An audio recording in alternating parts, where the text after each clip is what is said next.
48 वर्सवर. 48.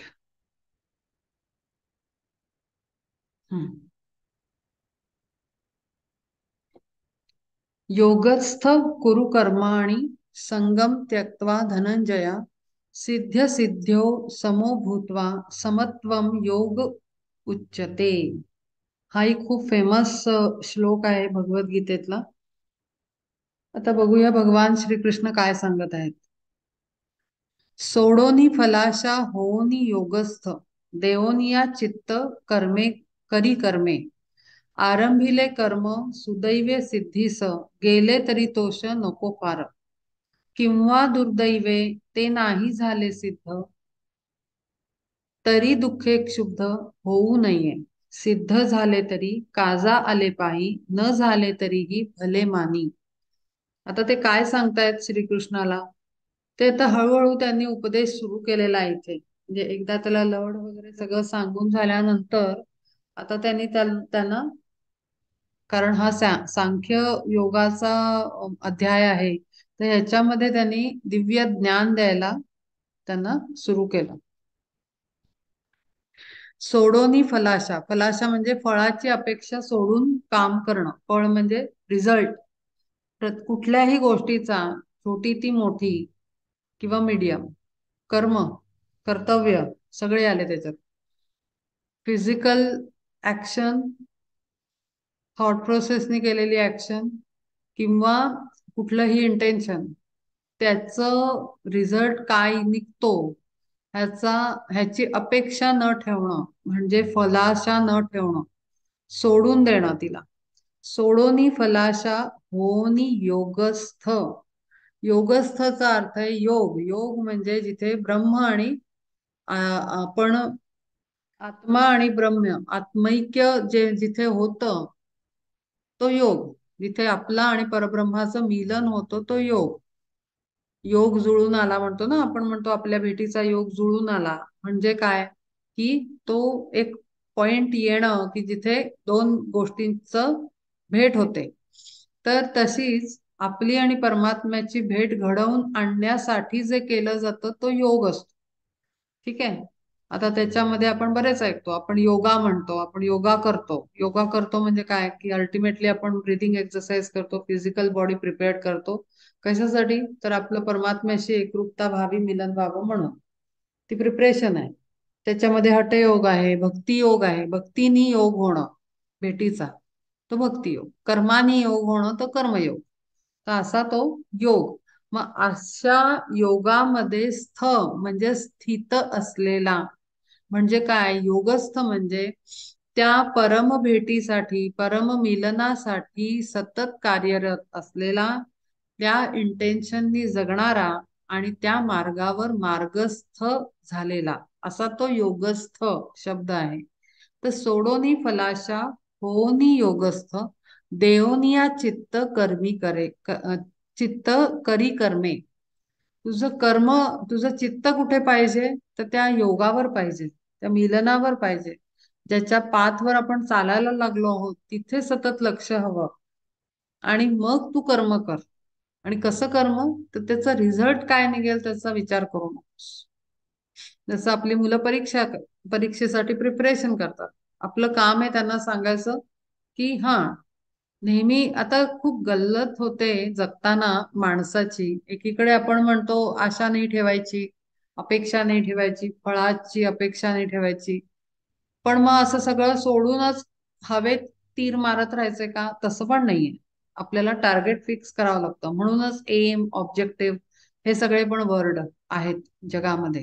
की तुमचं गोल काय आहे? कंपनीना गोल टार्गेट करावा लागतो, गोल प्लॅन करावा लागतो. आपल्याला अॅन्युअल प्लॅन करावा लागतो, अॅन्युअल गोल. आपला लाईफ गोल ठरवावा लागतो.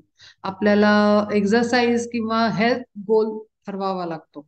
आपण नवीन प्लॅन करतो ना दरवर्षी. आपण विचार करतो की आता ह्या वर्षी मी माझ्या हेल्थकडे कुठल्या एरियामध्ये मी लक्ष देणार. दॅट इज गोल, म्हणजे टार्गेट. आपल्याला टार्गेट हवंच, ध्येय हवं. ध्येय विना ध्येय काहीच शक्य नाही. तर इथे ना थोडस ना हेअरलाईन डिफरन्स आहे अंडरस्टँडिंग मध्ये. तो समजून घेणं खूप आवश्यक आहे. म्हणजे अगदी टोकाचा अर्थ नाही घ्यायचा.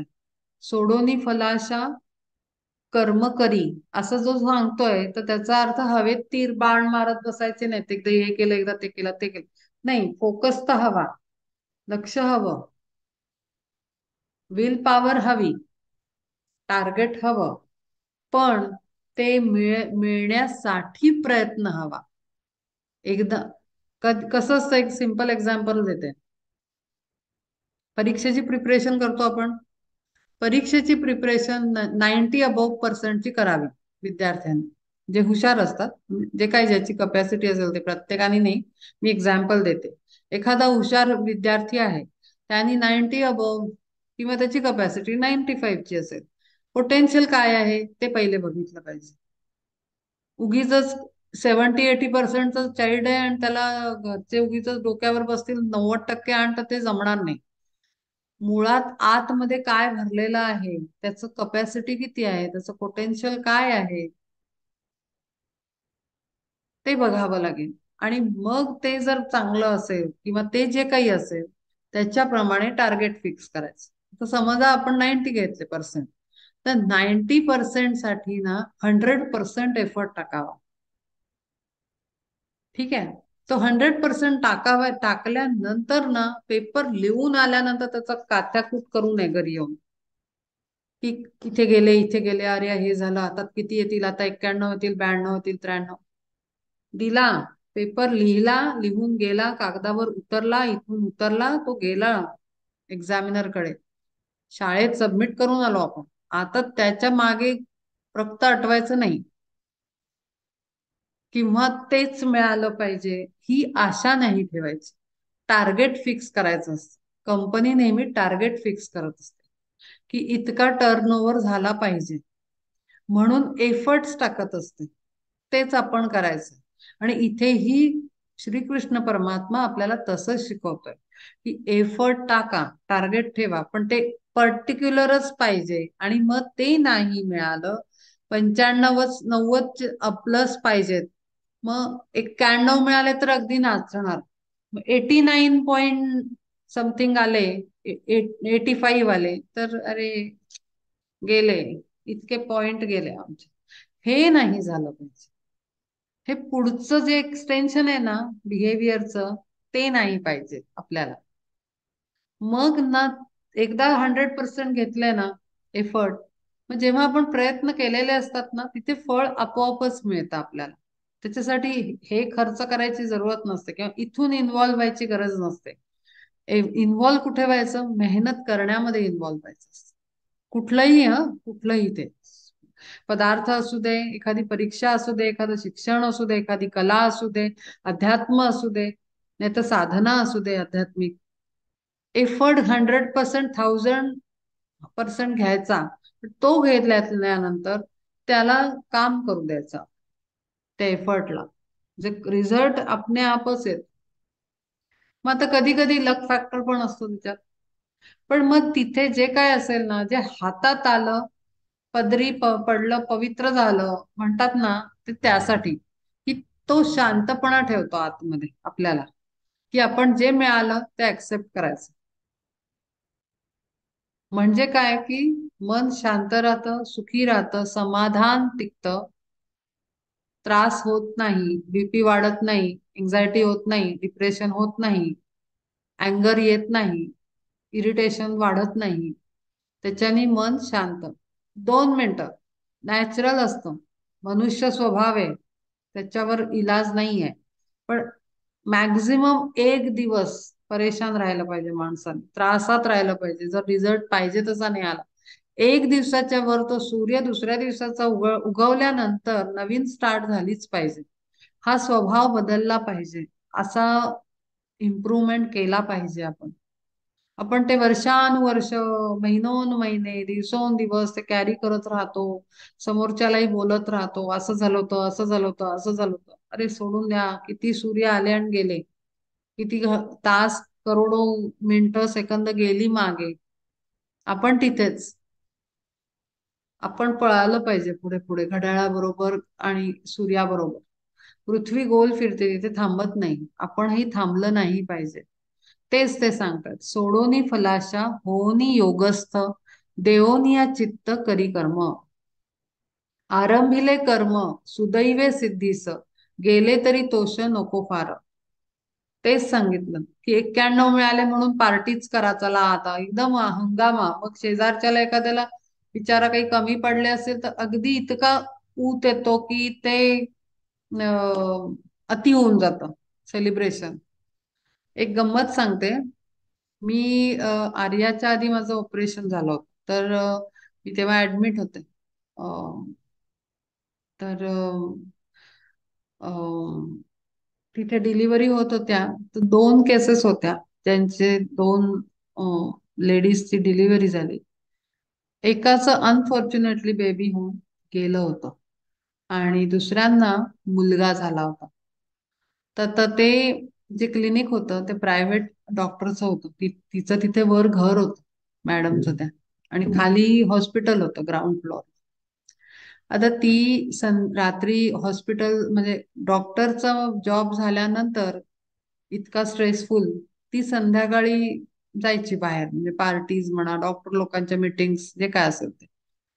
मी आतमध्ये झोपलेली होती. मी ह्याला म्हंटल की अरे ह्यांचं खूपच जास्त शोर चाललाय बाहेर, म्हणजे ज्यांना मुलगा झाला होता ते लोक तर इतका म्हणजे वेड्यासारखं ओव्हर एक्साइटमेंट दिसत होती त्यांची ती.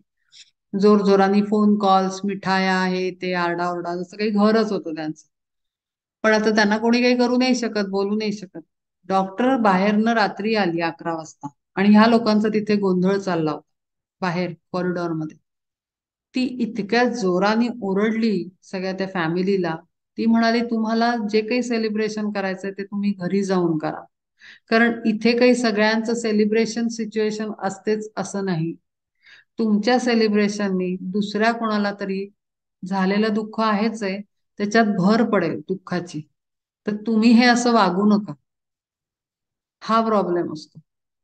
म्हणून अवेअरनेस पाहिजे, विवेक पाहिजे, की आनंद किती व्यक्त केला पाहिजे, किती नाचलं पाहिजे, मर्यादा ही हवी. प्रत्येक गोष्टीत मर्यादा हवी, खूप आवश्यकता आहे त्याची. तेच त्यांनी म्हणलं इथे, आरंभिले कर्म सुदैवे सिद्धीस. जर 100% लावले, 90च्या पुढे गेलात, तर म्हणून नाचानाच करू नका. हरकत नाही, ठीक आहे, चांगलं झालं असं म्हणायचं आणि शांत राहिलं पाहिजे. गेले तरी तोष नको फार. जास्त आनंद, अति आनंद व्यक्त करू नका. किंवा दुर्दैवे ते नाही झाले सिद्ध, तरी दुःखे क्षुब्ध होऊ नका, संतापू नका, डिस्टर्ब होऊ नका, त्रासून जाऊ नका. ऍक्सेप्टेड. आता होतं काय, म्हणजे खूप खूप छोट्या छोट्या गोष्टी असतात. अतिक्षुब्ध होण्यानी मनासारखं घडलं नाही तर असे मुलांचे आजकाल स्वभाव बनलेले असतात. मनासारखं घडलं नाही की भयंकर काहीतरी रिॲक्शन असते. लहान मुलांची म्हणजे स्वभाव मुलांमध्ये असे आहेत. तर शांत राहायला मुलांना शिकवणं फार आवश्यक आहे. आणि ते का करतात असं, ते कोणाकडे बघून होतात, तर ते पॅरेंट्सकडे बघून होतात. की चांगलं सगळं असेल तर फॅमिली खुश. जरा काहीतरी विचित्र घटना घडली घरामध्ये, तरी सगळं घडतं. तिखटाबरोबर मीठही असतं, मिठाबरोबर साखरही असते. जेवणाच्या पदार्थात गोड असतं, आंबट असतं, तिखट असतं, खारट असतं, सगळं असतं. मग ते सगळं आपण जीवनातलं ऍक्सेप्ट केलं पाहिजे ना, सेम प्रकाराने. का आपण श्रीखंड खूप खातो आणि भाजीला आपण टाकून देतो, असं नाही करत ना. आपण खातोच ना, ती पण आपल्यासाठी पौष्टिकच असते. तिखट असलं तरी ते पौष्टिकच आहे. अति गोड खाऊ नये, अति तिखट खाऊ नये, बॅलन्स म्हटलेला आहे. बॅलन्स डाएट म्हणतात ते. Balance diet, emotional balance diet हवं, मेंटल बॅलन्स डाएट हवं, फिजिकल बॅलन्स डाएट पाहिजे, थॉट प्लेस लेवलवर बॅलन्स डाएट मेंटेन केलं पाहिजे. तर खरं तर ती हेल्थ राहते. फिजिकल हेल्थ ह्या सगळ्यावर डिपेंड आहे, नुसतं जेवणावर नाहीये. काहीच अति नाही झालं पाहिजे. तर ते, तो स्वभाव आजकाल मुलांमध्ये, हातपाय पसरतात, आरडाओरडा करतात, संताप. आजकाल डिप्रेशनच्या केसेस का वाढल्या, एन्झायटी का व्हायला लागली? जो तो म्हणतो मला टेन्शन येते, एन्झायटी होतीये. Anxiety attacks, very common word. का होतं? कारण तयारीच नाहीये, अंतःकरणाची तेवढी मजबूती नाहीये, की सगळ्याला पचवण्याची ताकद नाहीये. गुड गुड पाहिजे लोकांना, चटके नकोयत. आणि हे घरातनं आपण आई वडिलांनी शिकवावं लागतं मुलांना.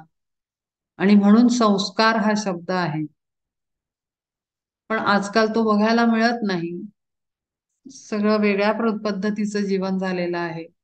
पण आपण त्या मुलांना अक्षरशः बॅटल फील्ड साठी तयार करायचं असतं. संस्कार हा असा असतो. आपल्या चाइल्डला, मुलगा असो मुलगी असो, जीवनात कुठलीही परिस्थिती येऊ शकते आणि त्यांना पक्षाप्रमाणे आपल्याला सोडून द्यायचंय. मग त्यांना सोडून द्यायचंय, तर मग त्यांच्या पंखांमध्ये तेवढा मजबूती हवी ना, की ते जोराचं वारं आलं तर सहन करतील, पाऊस आला तर सहन करतील, वादळ एखादं सहन करतील, कुठल्याही संकटाला ठामपणे उभे राहून आपल्या पुढच्या परिवाराला आधार देतील. हा भक्कमपणा हवा की नाही? छोट्या छोट्या गोष्टीत एन्झायटी होते, छोट्या छोट्या गोष्टीत डिप्रेशन येतं, छोट्या छोट्या गोष्टीत आजार वाढतात, डोकं दुखतं, हे होतं ते होतं, काही कारण नाही. अतिविचार चांगले नाहीत, काही आवश्यकता नाही, त्यांनी रोगांची निर्मिती होते. आणि म्हणून तो सांगतोय की आरंभिले कर्म सुदैवे सिद्धीस, गेले तरी तोष नको फार. ना ओव्हर एक्साइटमेंट, ना ओव्हर डिप्रेशन. किंवा दुर्दैवे ते नाही झाले सिद्ध, तरी दुःखे क्षुब्ध होऊ नये. सिद्ध झाले तरी काजा आले पाही, न झाले तरीही भले मान. सगळ्या स्थितीत स्थिर. मागच्या वेळेला एक शब्द आला होता, स्थिर बुद्धी. त्याला अजून एक शब्द आहे, तो मग का मागच्या वेळेला मला आठवला नाही, काल परवा आठवला. स्थित प्रज्ञ. प्रज्ञा म्हणजे बुद्धी, स्थित म्हणजे स्थिर. स्थिर बुद्धी, स्थित प्रज्ञ का भासा, असं पुढे हे आहे. कसा असतो ते सांग, असं अर्जुन विचारतो. स्थितप्रज्ञ व्यक्ती कशी असते? आपण अगदी हे शब्द चुकीच्या पद्धतीनं वापरतो. अमुक माणूस अगदी स्थितप्रज्ञ आहे, हो त्याला कशाचाच परिणाम होत नाही. तो काही स्थितप्रज्ञ नसतो. स्थितप्रज्ञाचा अर्थ अत्यंत डीप आहे, खूप मोठ्या स्टेजवर वापरला जातो. आत्म आत्म्याच्या कंडिशनवर स्थिर. जरा पण त्याच्यामध्ये लाटा नाहीत, इतका स्थिर. स्थितप्रज्ञ, स्थिर बुद्धी तशी ठेव, असं सांगतोय तो. घडे ते ते कर्म, होता ब्रह्मार्पण, स्वभावे संपूर्ण झाले जाण. प्रत्येक कर्म परमात्म्याला, ब्रह्माला अर्पण केलं पाहिजे. त्यामुळे होतं काय, की त्याला अर्पण केल्याने त्यातला कर्तेपणा आपल्याकडे येत नाही. ह्याचं कारण ते आहे. पाहे पूर्णापूर्ण कैसे असो कर्म, परी मनोधर्म सारखाची, तरी पार्था होय तीच योग स्थिती. तीज वाखाणी ती ज्ञाते जन. तीच आहे योगाची स्थिती. स्थितप्रज्ञ होणे ही योग स्थिती आहे. त्या योगावर स्थिर होण्याचा, मार्गावर चालण्याची ती स्थिर स्थिती आहे. आणि ती इतकी सोपी नाही, त्याच्यासाठी मेहनत करावी लागते. बसल्या बसल्या खायला मिळत नाही ना आपल्याला, तसंच आहे. घरात बसल्या बसल्या पैसा घरात येत नाही, तसंच मेहनत घेतल्याशिवाय, स्वतःला बदलल्याशिवाय, स्वतःच्या विचारांवर, बुद्धीवर, ज्ञानावर एफर्ट घेतल्याशिवाय आपोआप काही होत नाही. हा गैरसमज आहे की आपोआप सगळ्या गोष्टी घडतात. नाही. आपल्याला परमार्थ चालायचा असेल तर त्या आपल्या काही काय म्हणतात, प्रपंचातल्या काही गोष्टींना थोडं कमी करावं लागतं. आपण म्हणतो वेळ नाही, वेळ नाही, वेळ नाही, पण लोक बघताना दिसतात, नेटफ्लिक्स बघताना दिसतात, काय युट्यूब अमकं ढमकं ते चॅनल्स वेगळे वेगळे, टीव्ही मध्येच कितीतरी वेळ घालवतात आणि म्हणतात वेळच नाही हो. कसा वेळ नाही? भरपूर वेळ आहे आपल्याकडे. पण आपण ते श्वास नक्की कुठे वापरायचे? आता ना ब्रह्मार्पण करण्याचं एक उत्तम उदाहरण सांगते मी, जे माझ्या हृदय चक्रावर अत्यंत कोमल वयामध्ये ते कोरलं गेलं. आपण सगळ्या सिरियल बघितल्या मायथॉलॉजीच्या? रामायण बघितलं. लहानपणी पण येत होतं, आम्ही ब्लॅक अँड व्हाईट टीव्ही होता तेव्हा आमच्याकडे. तेव्हा एक रामायण येत होतं. त्यात तर नाही, तेव्हा अगदीच लहान होतो शाळेमध्ये. पण जेव्हा सेकंड का थर्ड रामायण आलं ते होतं माझ्या लग्नाच्या आधी. म्हणजे साधारण 22-23 वर्षाचं माझं वय, म्हणजे लग्नाचं ग्रॅज्युएशन नंतरचं वय. तर तेव्हा ते एक ना रामायण आलं होतं. तर ते आम्ही बघत होतो, सगळेच बघत होते. सगळ्यांनी प्रत्येक रामायणाची सिरीज बघितलेली आहे, महाभारत बघितलेलं आहे. तर त्या रामायणामध्ये रामाचं लग्न असतं. रामाचं लग्न नसतं ऍक्च्युली, स्वयंवर चालू असतं. सीता स्वयंवरामध्ये रामाला घेऊन येतात विश्वामित्र, राम आणि लक्ष्मणाला. ते सगळा सीन आपल्याला माहितीच आहे, त्याच्यावर आता मी काही बोलत नाही. रावण, अहंकार वगैरे ते सगळं. पण जेव्हा वेळ येते, विश्वामित्र सांगतात की रामा तू आता उठ, तर आणि तू जा, तू ते काम कर म्हणून धनुष्याचं. तर रामाचं काय कर्म आहे, ते ब्रह्मार्पण करण्याचं कसं आहे, ते त्या सिरियल मध्ये जे दाखवलं ना, ते हृदयावर भयंकर कोरलं गेलं. असं होतं की तो राम उठतो तेव्हा तर पहिले गुरूंनीच सांगितलंय, पण तरी गुरूंची आज्ञा घेतो. गुरूंची आज्ञा घेऊन धनुष्याजवळ जातो. धनुष्याला लगेचच हात तो लावत नाही. तो आपला महादेवांना, लॉर्ड शिवा, महादेव, महादेवांना प्रार्थना करतो. कारण त्याचं दैवत महादेव आहे आणि महादेव रामाचं, विष्णूचं ध्यान करतात असं आहे. तर ते महादेवांना प्रार्थना करतात आणि ते म्हणतात की हे माझं कर्म हे संपूर्णपणे तुमचे चरणी समर्पित आहे. मी राम म्हणून न करता, करता मी असलो तरी त्याचं श्रेय तुम्हाला जातं आणि कर्तेपणही तुम्हालाच जातं. असं बोलून मग तो त्या धनुष्याला हात लावतो आणि ते तुटतं आणि मग सीता स्वयंवर होतं. आता ही गोष्ट, हा प्रसंग बघितलेला टीव्हीवर आजही माझ्या डायरीत, त्यावेळेच्या डायरीत माझ्याकडे ते लिहिलेलं आहे. माझ्या हृदयावर कोरलं गेलं ते, की विवाह करताना जर राम ब्रह्मार्पण करत असेल, विवाह करण्याची घटना जीवनातली, तर आपण का नाही करायला पाहिजे? कारण माझा आदर्श राम आहे. मर्यादा, मर्यादा पुरुषोत्तम श्रीराम. तर मी पण लग्नाच्या आधी गुरूंना माझं वैवाहिक जीवन पूर्णपणे समर्पित केलं. त्याला म्हणतात ब्रह्मार्पणमस्तू. मग ते केल्यानंतर आता त्याच्यानंतरचं काय? नुसतं ब्रह्मार्पण झालं मग झालं का, तेवढंच होतं का? तर नाही. इथे त्यांनी पाहिलंय, घडे तेथे कर्म होता ब्रह्मार्पण, स्वभावे संपूर्ण झाले जाण, पाहे पूर्णा पूर्ण कैसे असो कर्म, परी मनोधर्म सारखाची. मग ते एकदा ब्रह्मार्पण केलं ना, की मग काही मजा नसते, काही एन्जॉयमेंट नाहीये. रामालाही वनवास घडला, रामाला अनेक प्रसंग आले विवाहानंतर. सगळं रामायण तर विवाहानंतरच घडलं. मग तिथे जे जे निर्णय घेतले जातात ते पूर्ण परब्रह्माकडनं येतात आणि ते घेतले जातात. आणि ते पहिलं जर मुख्य लग्नाचं कार्यच जर त्यांनी ब्रह्मार्पण केलेलं आहे, तर त्याचं प्रत्येक कर्मच ब्रह्मार्पण होऊन जातं. प्रत्येक निर्णय ब्रह्मार्पण होऊन जातो. कारण मूळ गोष्टच त्यांनी ब्रह्माला समर्पित केलेली आहे, की मी करता नाही, मी केवळ निमित्त आहे आणि करता आहेस तू. तुझ्या प्लॅनिंग प्रमाणे ते घडताय, तुझ्या डिवाइन प्लॅन प्रमाणे सगळं घडताय, मी करता नाही. आणि अशा परिस्थितीत होतं काय? आता तो तर राम आहे, आपण म्हणू तो तर देव आहे, त्याचं तर असं आहे, त्याचं तर तसं आहे, तो तर अवतार पुरुष आहे, अवतारी पुरुष होता, असं म्हणून आपण त्याला ग्रेट आहे म्हणून सोडून देऊ. पण आता मी माझा अनुभव सांगू शकते की जितकी संकट येतात त्या सगळ्या स्थितीमध्ये आपल्याला असं झेलल्यासारखं अनुभव येतो. कारण ते सगळं परमात्म समर्पित असतं, गुरु समर्पित आहे, गुरु काळजी घेणारा आहे. गुरु निश्चित यातनं मार्ग काढतील, गुरु नैया पार करतील. मला काळजी करण्याचं कारण नाही, मी केवळ निमित्त आहे. इच्छा त्यांची आहे, घडतंय त्याची.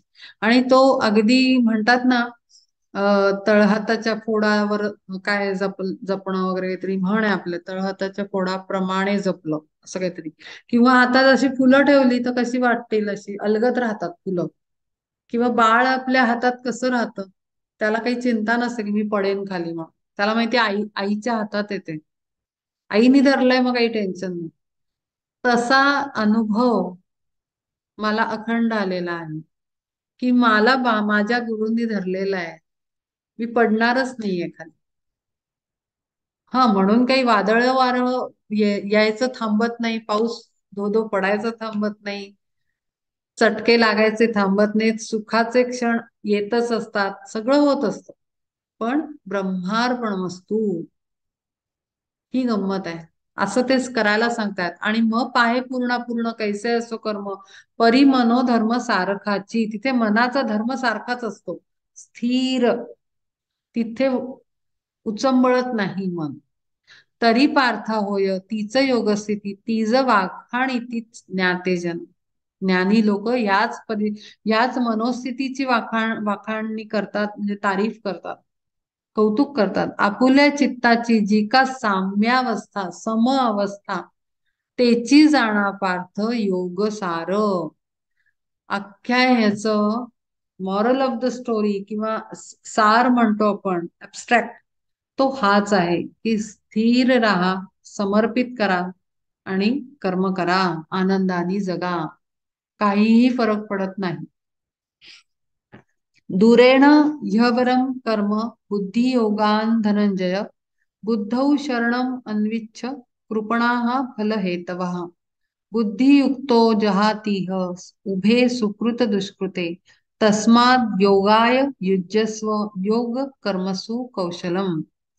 मन बुद्धी माझी जेथे एक भाव, तया ऐसे नाव बुद्धियोग. बुद्धियोग हा शब्द मगाशी पण आला होता, मागच्या वेळेला पण आला होता, मगाशी नाही. मन आणि बुद्धी माझी एक भाव. मन म्हणजे काय आहे आणि बुद्धी म्हणजे काय आहे, हा प्रश्नच आहे. तर मन हे ऍक्च्युली इन्स्ट्रुमेंट आहे आत्म्याला प्रकट होण्याचं. आपण म्हणतो ना, मनात आलं, मनात आलं, मनाने घेतलं, मनाने केलं. तर तो सोल रिॲक्ट कसा करेल? सोलला काहीतरी टूल पाहिजे ना एक्सप्रेस करायला. तर ते इन्स्ट्रुमेंट आहे, जस्ट इन्स्ट्रुमेंट, काही नाहीये त्याच्या व्यतिरिक्त. त्याला काही इतकं महत्व देण्याची गरज नाही मनाला. आणि बुद्धी ही चित्तबुद्धी म्हणतो आपण ती, त्याच्यामध्ये विचार येतात आणि त्या दोन्हीचा एक भाव जिथे होतो तिथे विवेकाची निर्मिती होते. तो बुद्धियोग मी सांगितला होता, विवेक बुद्धीचा योग. अत्यंत म्हणजे ह्या सगळ्या गोष्टी ना, हेअरलाईन डिफरन्स आहे त्याच्यामध्ये. चुकीच्या गोष्टीच्या अंडरस्टँडिंग मध्ये आणि राईट अंडरस्टँडिंग मध्ये. तर ते क्लॅरिटी पाहिजे. आणि म्हणूनच आपण प्रार्थना करताना ऍक्युरेट परसेप्शन असं म्हटलंय. अचूक अर्थ घेता आला पाहिजे आपल्याला, जेणेकरून accurate perception and correct expression. आणि जेव्हा आपण ॲक्युरेटली अंडरस्टँड करू, तेव्हाच आपलं एक्सप्रेशन मधनं ॲक्युरसी असेल, पुन्हा वापस बाहेर जाईल ऍक्शन मधनं. तेव्हा परफेक्शन तेव्हाच असेल जेव्हा कळलं सही असेल आपल्याला तरी काय. मन बुद्धी माझी जेथे एक भाव, तया ऐसे नाव बुद्धियोग. बुद्धियोगाची ती पाहता महती, दिसे गौण अति कर्म भाग. परी तेची कर्म आचरावे सांग, तरीच हा योग प्राप्त होय. तर खूप गोष्टी आहेत, एक आहे बुद्धियोग, एक आहे कर्मयोग, एक आहे भक्तियोग. तर आता मी सांगते, ह्याच्यामध्ये जर तुम्ही नीट विचार केलात तर ह्याच्यामध्ये आपल्या आपल्या एनर्जी फील्ड मध्ये चक्राज आहेत.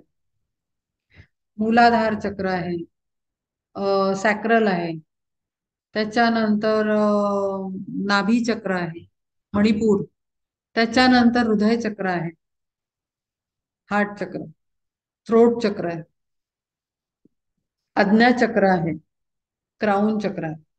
तर आता आपण याचा जरा जरा नीट जर त्याला हे केलं, ओपन करून बघितलं, कर्मयोग काय आहे?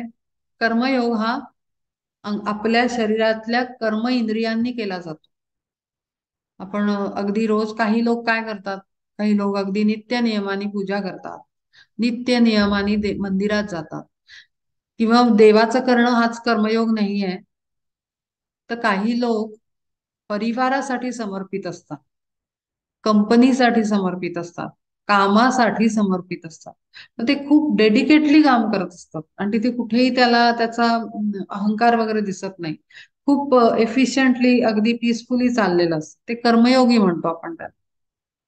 तर त्याच्यामध्ये जर नीट विचार केला तर बेसिक चक्र, मूलाधार चक्र कामात येतं. बेसिक चक्र, कारण मूलाधार चक्र हे आपल्या फिजिकल बॉडीला, आपल्या स्केलेटल सिस्टमला, आपल्या बोन्सना, मसल्सना कंट्रोल करतं.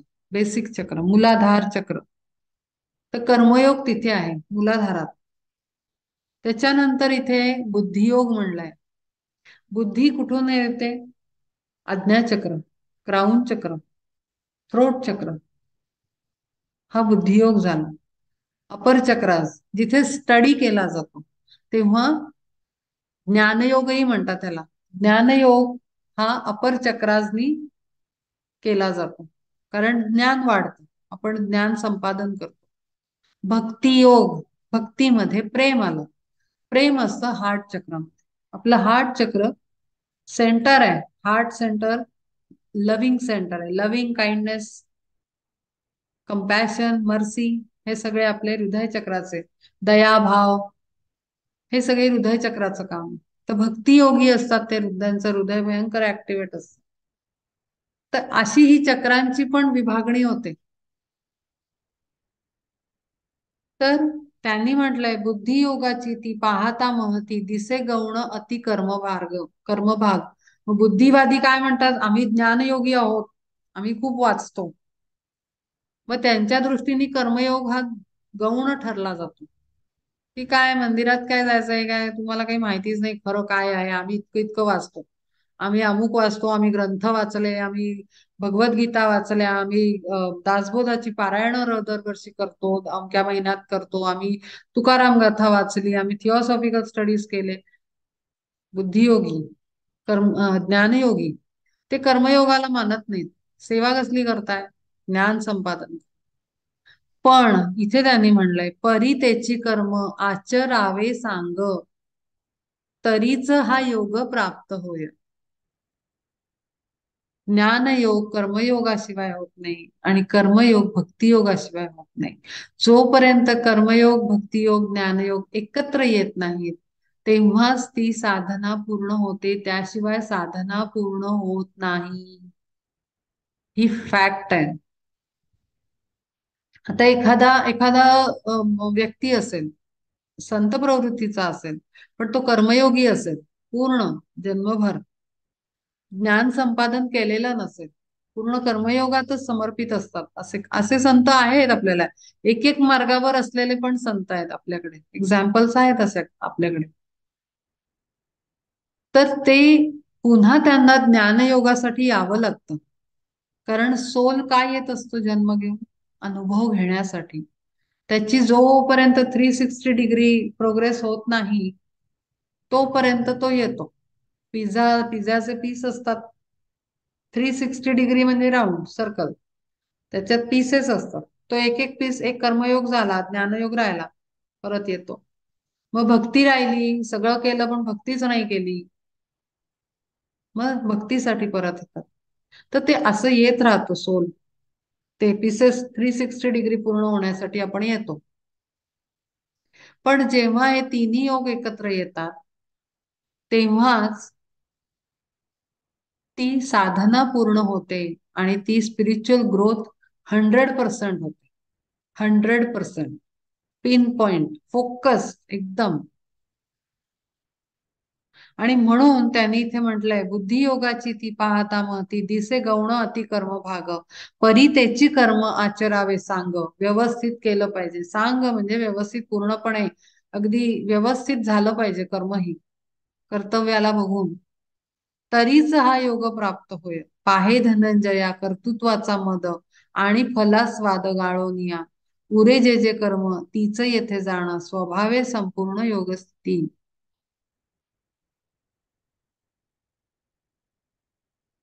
कर्म, आता कर्म करताना होतं काय, अहंकार वाढतो. ज्ञानाने या तिन्ही गोष्टीमध्ये अहंकार वाढतो. हा प्रॉब्लेम आहे. जे ज्ञानयोगी असतात त्यांना ज्ञानाचा अहंकार असतो. जे कर्मयोगी असतात त्यांना कर्माचा अहंकार निर्माण होतो. आणि जे भक्तियोगी असतात ते म्हणतात आम्हीच प्रेम करतो, तुम्ही तर करतच नाही. त्यांना भक्तीचा अहंकार वाढतो. आणि म्हणून कर्तृत्वाचा मद आणि फलास्वाद गाळोनिया. आपण जे करतो आहोत कुठल्याही पाथवरचे असू दे, काही हरकत नाही. आपल्याला जो डिवाइन गायडन्स समर्पित आहे आपलं जीवन, आपलं ब्रह्मार्पण वस्तू आहे लाईफ, मग त्या ब्रह्माकडनं आपल्याला जे परब्रह्माकडनं आपल्याला जो गायडन्स येतोय त्याला धरून आपण जो पाथ घेतला असेल तो करताना दोन गोष्टी टाळायच्या आहेत तिथे. त्या दोन गोष्टी अशा की पहिलं म्हणजे मद. मद म्हणजे अहंकार, अभिमान, तो टळला पाहिजे. आणि दुसरा म्हणजे फलाचा आस्वाद, फलास्वाद म्हणजे त्याची अपेक्षा, कर्मफळाची अपेक्षा, की एवढं जीवनभर मी करतो आहे तर मला नक्की काहीतरी मिळेल, असं नाही.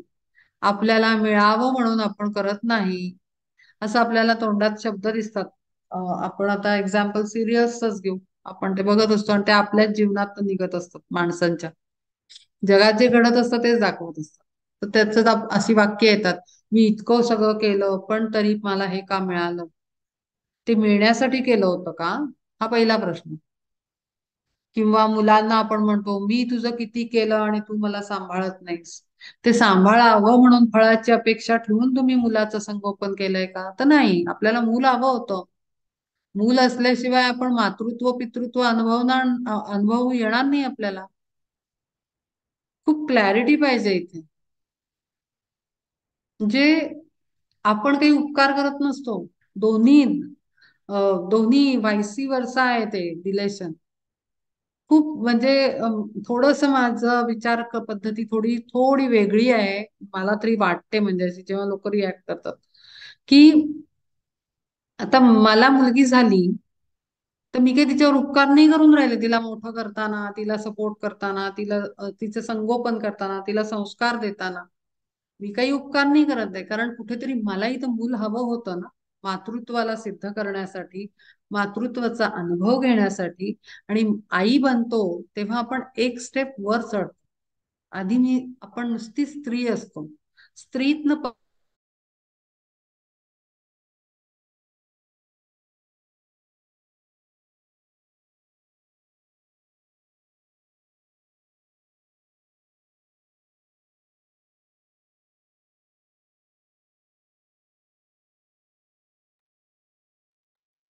स्त्री ईजा, तू म्यूट झालीस. नाही केलं मी. आता येते ऐकू? ऐकू हो येतंय? येते. हो, आता येतंय येतंय. ठीक येतंय आहे. येतंय. आता स्त्री मधून जेव्हा ती पत्नी बनते तेव्हा तिचं एक पेटल, एक डायमेन्शन ओपन होतं. त्याच्यानंतर ती पत्नीमधनं जेव्हा माता बनते तेव्हा तिचं तिसरं डायमेन्शन ओपन होतं. तर हे सगळं काही म्हणजे खूप गोष्टी आहेत. म्हणजे आपण वाद होतात तेव्हा नवरा बायको मध्ये पण आपण म्हणतो कशाला लग्न केलं, कशाला अमुक झालं. तर ते कशाला काही अर्थ नाहीये. ते तो एक एक व्यक्तिमत्वाचे पैलू आहेत. ते अनुभव घेण्यासाठी प्रत्येक व्यक्ती सगळं करत असते. ते काही आपण एकमेकांवर उपकार नसतो करत, किंवा आई वडील मुलांवर उपकार नसतात करत.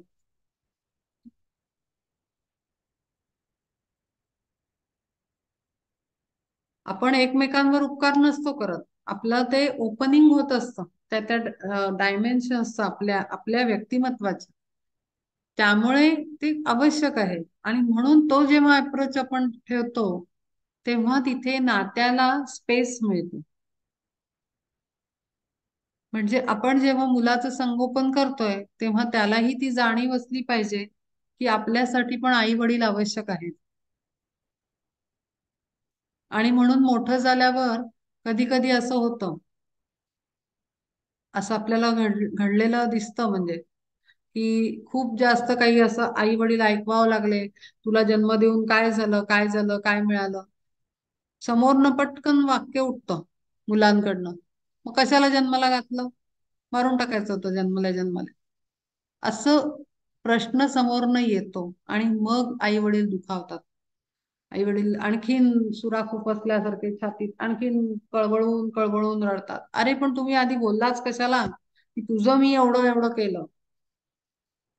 ते करायचंय आणि ब्रह्मार्पणमस्तू वाहून द्यायचंय. कारण तो समाजाचा पार्ट आहे की लग्न करणं, लग्नानंतर मूल जन्माला घालणं, ते मूल मोठं करून पक्षाप्रमाणे सोडून देणं, हा सगळा निसर्गाचा भाग आहे. जसं झाड म्हणतं का, मी इतकी फळं दिली, त्या फळाला 10 वेळा सांगत नाही तुला मी बेअर केलं म्हणून, किंवा फुलं किंवा पानं, काहीच नाही म्हणत. तो निसर्गाचा भाग आहे सगळा. ग्रोथ होणं आणि मिटणं, ग्रोथ होणं आणि मिटणं, ही सायकल आहे. आणि तशीच सायकल ह्युमन बिंग्सनी पण फॉलो केली पाहिजे.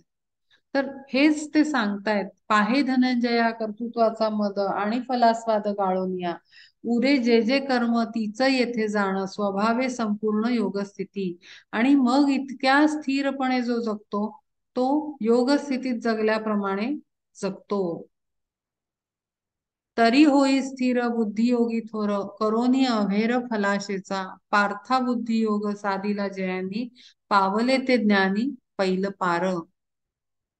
हे दोन्हीचा संगम करणारा जो बुद्धियोग आहे विवेक बुद्धीचा, तो ज्याला कळतो, तर आपोआपच फलाशेचा त्याग करून अहंकार न वाढू देता कर्म करतो आणि तो पैलपार जातो, तो ज्ञानी ठरतो. नाही तया पुण्य नाही तया पाप, तुटे आपोआप द्वंद्व बंध. पाप पुण्याचं कॅल्क्युलेशन करत बसलो तर काय निर्माण होईल? द्वंद्व. द्वंद्व म्हणजे युद्ध. आणि त्या युद्धाचं बंधन पडतं. कारण पाप केलं काय आणि पुण्य केलं काय, वापस आपल्याला परत यायचंच आहे जन्म घेऊन. हे माहिती आहे ना तुम्हाला, की काही लोक स्वर्ग मिळावा म्हणून पुण्य करण्यासाठी धडपडत असतात, असे दिसतात आपल्याला. काही लोक बाहेर जगामध्ये पुण्याच्या मागे असतात. मग काय खूप तीर्थयात्रा करतील, खूप दान धर्म करतील, असं नाही आम्हाला ते पुण्य मिळवायचंय. अरे पण पुण्य मिळाल्यानंतर 7 प्रकारचे स्वर्ग आहेत. मागच्या वेळेला सांगितलं होतं, भागवतामध्ये खूप उत्तम वर्णन आहे त्याचं. 7 प्रकारचे नरक आणि 7 प्रकारचे स्वर्ग. तर ते 7 प्रकारच्या स्वर्गामधनं गेल्यानंतर तिथून तो हिशोब संपल्यानंतर परत वापस यावं लागतं देह घेऊन. कारण तो 360 डिग्री स्टडी झालेला नाहीये, कम्प्लिशन झालेलं नाहीये सोलच्या एक्सपिरियन्सचा. आणि म्हणून त्या द्वंद्वामध्ये अडकायचं नाहीये आपल्याला. मुक्तीकडे, म्हणजे मुक्ती म्हणजे ती मुक्ती नाहीये स्वर्गाकडे जाण्याची. मुक्तीचा खरा अर्थ हा आहे पूर्णपणे कॉन्सेप्ट मधनं मुक्त होणं, की मी येतोय जातोय, ह्या बंधनातनं मुक्त होणं म्हणजे मुक्ती आहे. मी तोच आहे, ही मुक्ती आहे. आणि ती मग आपल्याला घरात बसल्या बसल्या मिळू शकते. आता या खुर्चीत बसून हे भगवद्गीता ऐकताना, ज्ञानेश्वरी ऐकतानाही सुद्धा मुक्ती मिळू शकते. ती मुक्ती म्हणजे काही देहत्याग करून जाण्याची गरज नसते. मुक्ती म्हणजे काही स्वर्गप्राप्ती नाहीये. मुक्ती म्हणजे येण्या जाण्याच्या द्वंद्वाच्या कल्पनांमधून मुक्ती. येर झारा नको असं सांगतात ना तुकाराम महाराज, त्यातून मुक्ती द्या. मी येतो आणि जातो हे कधी वाटत राहतं? जेव्हा मी कोणीतरी वेगळा आहे आणि ते परब्रह्म वेगळं आहे, हे जोपर्यंत कन्फ्युजन आणि गैरसमज राहतो, इग्नोरन्स अज्ञान राहतं, तोपर्यंत येण्या जाण्याची चिंता राहते. मी गेलो मी आलो, मी गेलो मी आलो, हे राहतं. मी मेलो मी जगलो, या कॉन्सेप्ट तोपर्यंत आहेत. पण एकदा मी आणि तो एकच, अहम ब्रह्मास्मी, हे जेव्हा महावाक्य आपल्यामध्ये उतरतं, तेव्हा ते येर झारा संपल्या आणि मुक्ती मिळाली. जीवनमुक्त. जीवनमुक्त म्हणतात त्या ह्यांना, सीतेच्या वडिलांना, जनक. म्हणजे काय, तर त्या कॉन्सेप्ट मधनच मुक्त झालेला, तो परब्रह्माशी एकरूप होता. आणि अत्यंत विवेक संपन्न. तर अशी उदाहरणं आपल्या आहेत इतिहासामध्ये, आपल्या थिओरीमध्ये. कर्मजं बुद्धियुक्ता हि फलं त्यक्त्वा मनीषिण जन्मबंध विनिर्मुक्ता पदम गच्छन्त्य नामयम्. पार्थायोगी तरी वर्तती कर्मात परी अनासक्त कर्मफली. म्हणून या तया पाहे धनुर्धरा येर झारा गर्भवास नाही येर झारा गर्भवास. मग जे शाश्वत ब्रह्मानंदे पूर्ण पावती ते स्थान योगयुक्त. बोललंच आहे पहा पुढे. येर झारा येणं आणि जाणं. पार्थायोगी तरी वर्तती कर्मात परी अनासक्त कर्मफली. ते जे योगी असतात ते प्रत्येक कर्म करतात, पण ते कसे आहेत तर ते कर्माच्या फळामध्ये गुंतलेले नाहीयेत. असे ते योगी जे बुद्धियोगी आहेत, विवेक योगी आहेत, ज्ञानयोगी आहेत, ज्यांना सगळं कळतंय, ज्ञान पण आहे आणि कर्मही होते आणि भक्ती त्याहून आहे, असे जे योगी आहेत संपूर्ण, ते कर्म करीत असले तरी त्याच्यात अनासक्त. अनासक्त म्हणजे आसक्त नाही. आसक्त म्हणजे अटॅच्ड, कनेक्टेड, इन्व्हॉल्ड नाहीत. ते त्यापासून दूर आहेत. कर्मफळामध्ये कर्मामध्ये अनासक्त नाही, आसक्त नाहीत. म्हणून या तया पाहे धनुर्धरा नाही येर झारा गर्भवास. येर झारा गर्भवासाच्या, येर झारा म्हणजे येणं जाणं, गर्भवासाच्या येर झारा चुकतात. चुकतात म्हणजे काय की संपूर्णत्वाला जातो आणि मग ते येणं आणि जाणं असलं तरी त्याचं दुःख नाही राहत. ते काम करायला येतात, ते दुसऱ्या सोलनं मदत करायला येतात. आता आपले तुकाराम महाराज वैकुंठाला गेले. वैकुंठाला गेले म्हणजे काय, ते एकरूप झाले विष्णूशी, विठ्ठलाशी. मग पुन्हा जेव्हा विठ्ठल म्हणतो किंवा परमात्मा सांगतो की जा आणि पुन्हा मार्ग दाखव लोकांना, मग तो आत्मा, ती शक्ती पुन्हा येते. मग पुन्हा अशीच काहीतरी भक्ती करेल, कर्ममार्ग दाखवेल, काहीतरी करून दाखवेल आणि मग तो मार्गस्थ करून लोकांना पुन्हा वापस जाईल. म्हणजे येणं जाणं हे आहे, पण त्याच्यामध्ये आसक्ती नाही. त्याच्यामध्ये मी आलो, मी गेलो, मी मेलो, जगलो, हे काही कन्फ्युजन नाहीये, हा काही त्रास नाहीये, पीडा नाहीये त्याच्यामध्ये. असं ते येणं जाणं आहे. म्हणून या तया पाहे धनुर्धरा नाही येर झारा गर्भवास. मग जे शाश्वत, शाश्वत म्हणजे फिक्स, कधीही ढळणार नाही, कायम टिकणार असा ब्रह्माशी एकरूपतेचा आनंद पूर्ण पावती ते स्थान योगयुक्त. ब्रह्मानंदे पूर्ण, मी परब्रह्म स्वरूप आहे, अहम ब्रह्मास्मी, अशी जेव्हा ती स्थिती असते, त्या स्थितीत शाश्वत म्हणजे स्थिर होतात ते योगयुक्त होऊन. त्यांना पुन्हा त्रास होत नाही. जरी यायला लागलं तरी काम करायला आले असं समज. पीडा पीडा भोगायला, माझं होतंय, मला काटतंय फाटतंय, दरिद्री अवस्था आहे, मला हे नाही, मला ते नाही, हे काही नसते तिथे. काही नसतं. शरीर काम करत असतं. शरीर जसं स्टोरी डिव्हाइन प्लॅन असेल तसं जगत असतं, पण त्याचं आतमध्ये आत्म्यापर्यंत पोचत नाही. ते दुःख सुख आत्म्यापर्यंत पोचत नाही, कारण ते ऑलरेडी ब्रह्मानंदात आहे. ब्लिस, ब्लिस मध्ये आहे, आनंद स्थिती. आनंदाचा अर्थ ना खूप वेगळा वेगळा आहे. आनंद म्हणजे स्पिरिच्युअल पाथवरचा आनंद म्हणजे ब्लिस, अखंड आनंद स्थिती. जेव्हा ती मिठाई सतत तोंडात पडते असं वाटत राहणं म्हणजे ती आनंद स्थिती.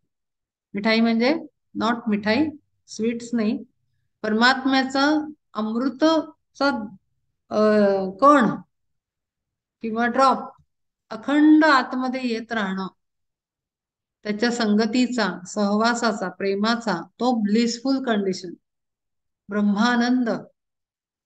अशी ती स्थिती असते, ती योगयुक्त असते. यदा ते मोह कलिलम बुद्धिर्व्यतितरिष्यति तदा गंतासि निर्वेदम श्रोतव्यस्य श्रुतस्य च. जिये वेळी मोह सोडोनी देशील, वैराग्य ठसेल अंतरात. तिये वेळी तैसा तूही पंडुसुता, होशील सर्वथा योगयुक्त. ज्या वेळेला आपण मोह सोडतो त्या क्षणाला वैराग्य आतमध्ये उतरतं. मी वैरागी आहे, मी वितरागी आहे. दुसरा शब्द आहे वितरागी. वितरागी म्हणजे वैराग्य पूर्ण. वैराग्य म्हणजे काय? वैराग्याचा अर्थ असा नाहीये की पांढरे कपडे घातले नाही तर आपले केशरी कपडे घातले, असा त्याचा अर्थ नाहीये. वैराग्य हे आतून हवं, बाहेरून दिसण्याची गरज नाही. संन्यास घ्यावा नाही लागत. संन्यास कल्पनेनं आतमध्ये कॉन्सेप्टनी ऍक्सेप्ट करायचा असतो. कन्सेप्च्युअली वैराग्य पाहिजे. वैराग्याचा अर्थ फार गहन आहे. वितरागी असणं म्हणजे काय की डिटॅच्ड, सगळ्या लेवलवर डिटॅच्ड. मग लोक म्हणतात मी वैरागी आहे, मला काही करावं नाही वाटत. अरे करावं नाही वाटत म्हणजे आळस आलाय. वैराग्य असलेल्या माणसाला कर्म सुटत नाही, कार्य सुटत नाही, रिस्पॉन्सिबिलिटी सुटत नाही, परिवाराची चिंता, जगाची चिंता सुटत नाही. वैराग्य हे आतून हवं आणि डिटॅचमेंट आहे. वैराग्य म्हणजे डिटॅचमेंट,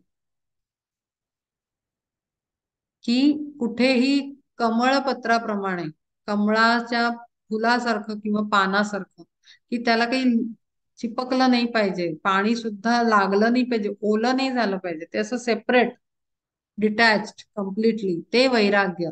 आणि ज्या वेळेला आपण मोह सोडतो, काही हवं, मोह म्हणजे हवेपणा, आपण हे हवं ते हवं, चांगलं झालं तर बरं असं म्हणतो. मुलीचं लग्न झालं तर बरं 25व्या वर्षी, अरे नाही झालं तर काय करणार, हाय हाय हाय हाय करत बसणार. मग ते खूप त्रास देतात. मग असे एक्झाम्पल्स बघितलेत जगामध्ये, की टेन्शन हो आमच्या मुलं, अरे पण ती काहीतरी प्लॅन घेऊन आली आहे, तिचा नवरा असेल तर असेल जगात कुठेतरी बसलेला, तो येईल योग्य वेळ येईल तेव्हा, काय टेन्शन आहे, जगा ना आरामाने. तुम्ही म्हणाले बोलणं सोपं आहे, ती मुलगी समोर दिसत राहते. अरे पण मग हाय हाय हाय हाय करून सोल्युशन निघतं का? नाही निघत. ते बीपी वाढतं, हे वाढतं, त्रास होतो, लोकांचं बघून बघून एन्झायटी वाढते, अँगर वाढतो, हेट्रेड वाढतो. पोरीला कोसणं सुरू होतं की जातच नाही, लग्न झालं असतं तर बरं झालं असतं. डोकं फोडतो आपण, कटकट कटकट कटकट, घरात भांडणं, किती संताप, किती त्रास. जन्माला घातलाय परमात्म्याने, काहीतरी तिचा प्लॅन असेल. इतकं सहज, ह्याला म्हणतात अनासक्त, ह्याला म्हणतात वैराग्य, ह्याला म्हणतात कर्मामध्ये पूर्ण अनासक्त होऊन कर्म करणं.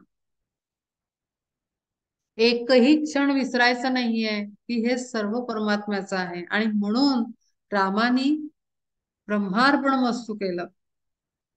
त्यांनी त्याचं टेन्शन घेत बसला नाही. तो आता सीता गेली तर मी काय करू, शरीर त्याचं सगळा रोल प्ले करत होत. पण ती स्टोरी आहे, त्याची जशी स्टोरी आहे रामायणाची, तशी आपली पण स्टोरी आहे. आपल्या नाटकामध्ये कोणाची एंट्री कधी होणार, कोणाचा एक्झिट कधी होणार, हे सगळं ठरलेलं आहे.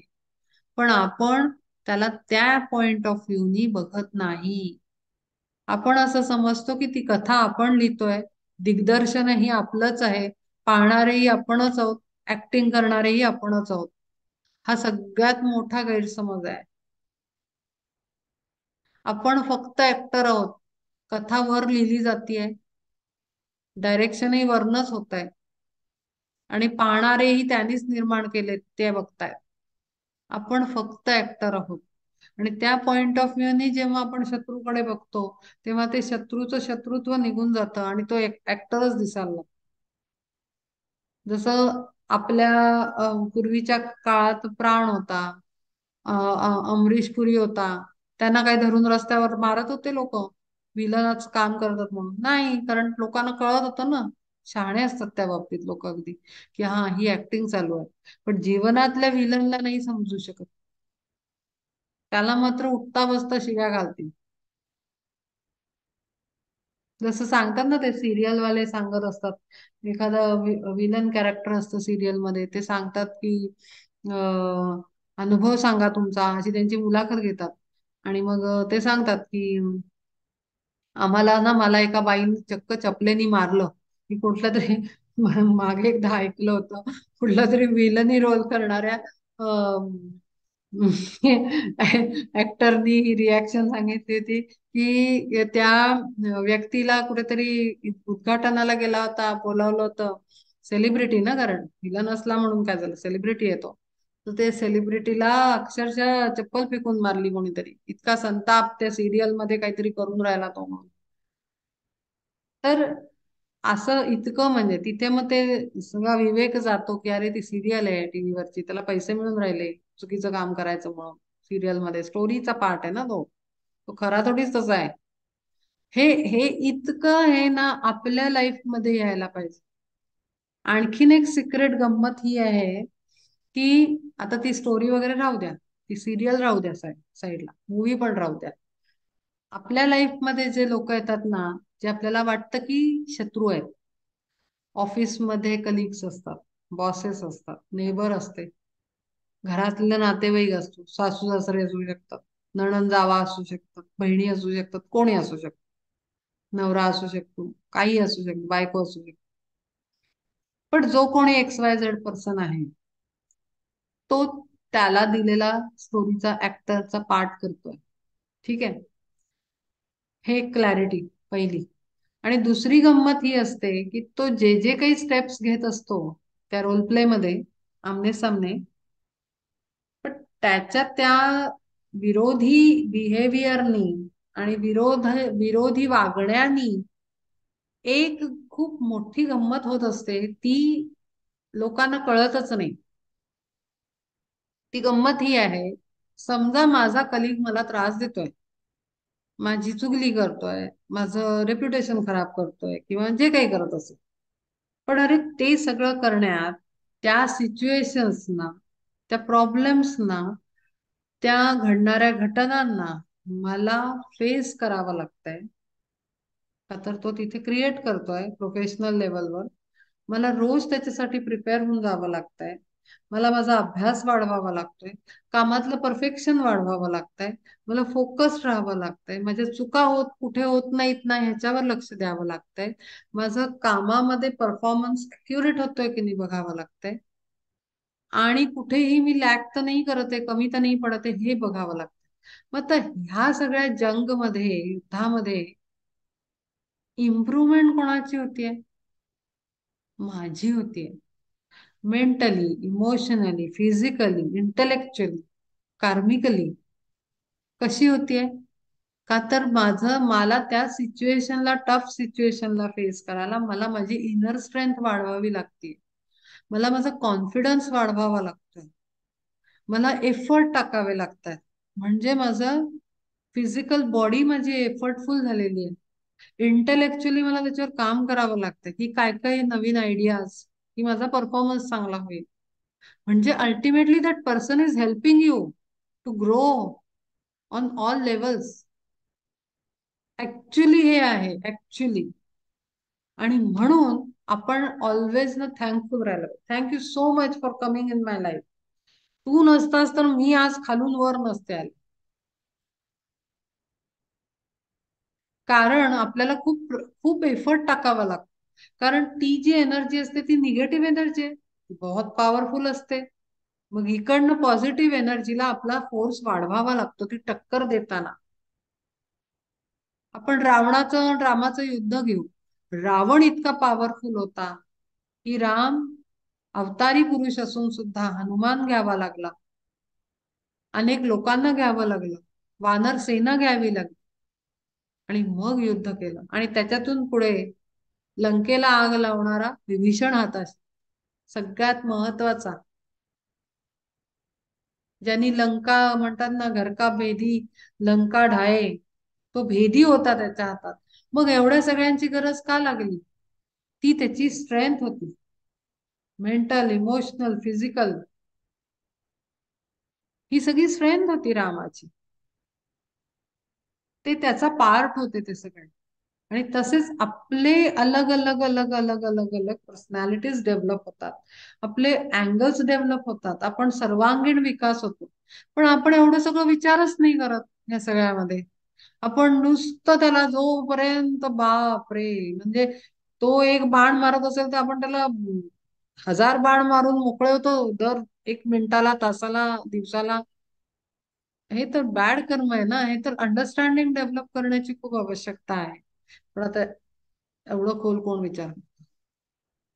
आणि तेच इथे सांगितलंय, जिये वेळी मोह सोडून दिसील वैराग्य ठसेल अंतरात, तिये वेळी तैसा तूही पंडुसुता होशील सर्वथा योगयुक्त, निर्दोष गहन मग आत्मज्ञान प्रकटेल जाण धनंजया. मग हे युद्ध का करायचं? तो का समोर उभा आहे? दुर्योधनाला का मारायचं आहे? भीष्मांना का बाण मारायचे? हे तुला कळेल, कारण तुझ्याकडे आत्मज्ञान असेल. आत्मज्ञान म्हणजे आत्मा आहे हे कळणं पहिलं. दुसरं आहे मी आत्मा आहे हे कळणं.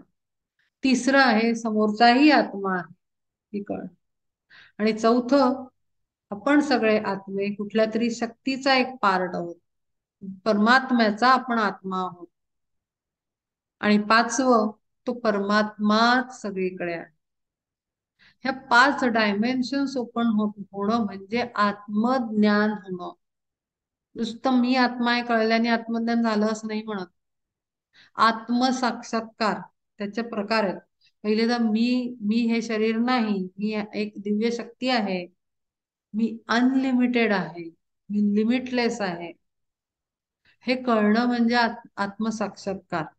आणि दुसरा होतो की दुसरा आपण आत्मा आहे आणि सर्वच ते आहेत. ही आत्मसाक्षात्काराची वरच्या वरच्या स्टेजेस आहेत. आणि ग्रॅज्युअली अशी डेव्हलपमेंट होते. आणि म्हणून तो म्हणतोय, निर्दोष गहन मग आत्मज्ञान प्रकटेल जाण धनंजया, तुझी या मनाचे संकल्प विकल्प तेणे आपोआप थांबतील. हे जे काही तुझं चालू आहे, यांना मारू मी, पाप अमुक होईल तमक होईल, मी कसं राज्य करू, लोक काय म्हणतील, हे सगळं झिरो होईल. कारण आत्मज्ञान तुझ्याकडे असेल आणि तुला तो दुर्योधन का समोर आहे ह्याचं कारण कळेल. भीष्म पितामह तिथे का आहे, तिथे का नाही, याचा अर्थ कळेल. कारण ते रोल प्लेज आहेत आणि त्याच्यातून तुझं काहीतरी मोठी ग्रोथ होणार आहे. ऐसी साम्यावस्था पावता आणि जाणायाचे देख नुरे काही, किंवा पार्थापूर्वी जाणिले जे काही, तेथे नको तेही आठवाया. फार वेगळ्या स्थितीला तू जाऊन पोचशील आणि तिथे काहीच उरत नाही, काही उरतच नाही. हो नाही, नाही नाही, काहीच उरत नाही. अधिक नाही, वजा नाही, काही उरत नाही. साम्यावस्था येऊन जाते, स्थिरता येऊन जाते, स्टेबिलिटी येऊन जाते. तिथे काही विचार करण्याची गरज लागत नाही. श्रुती विप्रतिपन्ना ये ते यदा स्थास्यती निश्चला, समाधावचला बुद्धिस्तदा योगम वाप्स्यसी. इंद्रियांच्या संगे बुद्धीची चंचल पुन्हा स्थिरावेला आत्मरूपी, आत्मसुखी बुद्धी होताची निश्चळा, पावसी सकळा योगस्थिती. आता इंद्रियांच्या संगे बुद्धीची चंचल, आपल्या साऱ्या इंद्रियांना नाचवणार कोण? तर ते घोडे आहेत, ते त्याच्या हातात आहेत. त्याचे घोडे त्याच्या हातात आहेत रथाचे, ती इंद्रिय आहेत, दश इंद्रिय, ती आपल्या बुद्धीला नाचवतात. उठ, टीव्हीचा वेळ झाला, सिरियलची वेळ झाली, उठ उठ उठ सिरियल बघायला. उठ उठ उठ, अमुक काय लावतात बघ, उठ ह्याच्याशी ह्याला बोल, ह्यानी असं कसं काय बोललं आपल्याला, त्याला त्याला उत्तर दिलं पाहिजे, त्याला जवाब दिला पाहिजे, त्याला सुनावलं पाहिजे, त्याला जाणीव करून दिली पाहिजे. उठ आणि फोन लाव, उठ त्याच्याशी भांड, त्याच्याशी वाद घाल. हे कोण सांगतं आपल्याला? आपली दश इंद्रिया आपल्याला उठवतात. गोड खावंसं वाटतंय, अमुक करावं वाटतंय, ती बुद्धी, मन, या सगळ्यांना चंचलता आणतं कोण? तर आपली इंद्रिय. आणि ती इंद्रियांच्या संगाने बुद्धी जी जेव्हा चंचल राहते तेव्हा स्थिरता येत नाही. पण जर तू पहिल्यापासनं ह्या सगळ्या स्टेप्सनी गेलेला आहे. जिथं जर तू मोह सोडून दिलास तर ती इंद्रिय किती नाच नाच नाच करतील. तुला मुळात त्यांच्या फायनल फ्रूट मध्येच, कर्मफळामध्येच इच्छा नाहीये. तुझा मोह त्यातनच डिटॅच झालेला आहे. मग काय, इंद्रिय काम करत नाहीत का? करतायत ना. सगळी इंद्रिय काम करतायत. एखाद्या योग्याची इंद्रिय काम करतायत. तो काही उपाशी राहतो का? नाही, तो जेवतोय. पण तिथे इंद्रिय किती नाचवू शकली नाहीत ते महत्वाचं. त्याचं जेवण थांबत नाही, त्याचं रोजचं कर्म थांबत नाही, त्याची परिवाराची सेवा थांबत नाही, शरीराच्या गरजा पण थांबत नाहीत. आणि म्हणून विवाह संबंधात येऊन संतांनी दाखवलं, मुलं जन्माला घालून संतांनी दाखवलं की कसं जगायचं असतं. वैराग्य कुठे अप्लाय करायचं असतं, वैराग्य कुठं आलं पाहिजे. ते आतल्या इंद्रियांच्या इच्छांवर आलं पाहिजे. आणि म्हणून ते घोडे असे हातात आहेत त्याच्या. तो सारथी आहे आणि म्हणून आपल्याला पण सारथी व्हायचं आहे. या इंद्रियाचे घोडे जे धावतायत त्यांची हे दोर आपल्या हातात पाहिजे. आत्मारूढ हवे सगळे इंद्रिय. आत्मारूढ हो असं त्याला पुढे नंतर सांगतात. तुझा आत्मा आरूढ होऊ दे इंद्रियांवर, इंद्रियारूढ नकोय. इंद्रिय त्याच्यावर नकोय, दोरे त्यांच्या हातात नकोय तुझे. आत्म्याचे आत्म्याच्या हातात हवे. इंद्रियांनी आत्म्याला नाचवलं नाही पाहिजे, आत्म्यानी इंद्रियांना नाचवलं पाहिजे. आणि मग म्हणून त्यांनी म्हणलं, इंद्रियाच्या संगे बुद्धीची चंचल पुन्हा स्थिरावेला आत्मरूपी. जेव्हा आत्मारूढ होतो माणूस, आत्मा आरूढ होतो त्याच्यावर शक्ती, तेव्हा ती इंद्रिय कंट्रोलमध्ये असतात. ती काही थांबत नाहीत, ती त्यांचं कार्य करत असतात. पण त्याला दिशा देणं, त्यांना किती जोरात पळवायचं, कुठे थांबवायचं, हे सारथ्याला माहिती असतं. तो सारथी श्रीकृष्ण आहे आणि तसा श्रीकृष्ण सारथी आपल्याला बनायचा आहे स्वतःच्या बाबतीत, स्वतःला योग मार्गावर नेण्यासाठी. तसा तो त्याचा सारथी बनलेला आहे. आत्मसुखी बुद्धी होताची निश्चळा पावसी सकळा योगस्थिती. आणि मग आत्मानंदामध्ये बुद्धी स्थिर होते जर इंद्रिय आपली काम करत असतात. जसा टाटा बिर्ला या कंपन्या आहेत. रतन टाटा काय रोज डोकं कटकट करत बसत नाहीत की ते मशीन कसं चालेल. त्यांना माहिती आहे स्टाफ लागलेला आहे, मस्त सगळे आपापले काम करतात आहेत.